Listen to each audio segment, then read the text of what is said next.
بسم اللہ الرحمن الرحیم الحمدللہ رب العالمین الرحمن الرحیم مالک یوم الدین ایاک نعبد و ایاک نستعین اہدنا الصراط المستقیم صراط الذین انعمت علیہم غیر المغضوب علیہم ولا الضالین الہ العالمین ساری کائنات کو بنانے والے اللہ، نوح علیہ السلام کی کشتی کو جودی پہاڑ سے ٹکرا کے بچانے والے اللہ،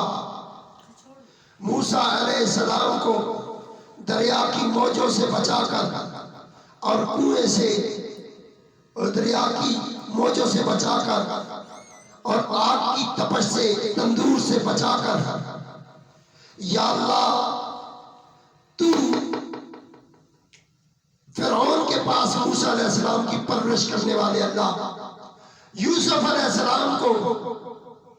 کنویں سے بچانے والے اللہ، یونس علیہ السلام کو مچھلی کے پیٹ سے بچانے والے اللہ، ایوب علیہ السلام کے جسم میں 12,000 کیڑے ڈال کے بچانے والے اللہ، اور یا اللہ اسماعیل علیہ السلام کی گردن پر چھری کو چلا کے بچانے والے اللہ، اے کریم پروردگار، اے رحیم رب العالمین، حضرت امام حسین علیہ السلام کی پورے خاندان کو کربلا میں شہید کرا کے اور اسلام کو بچانے والے اللہ،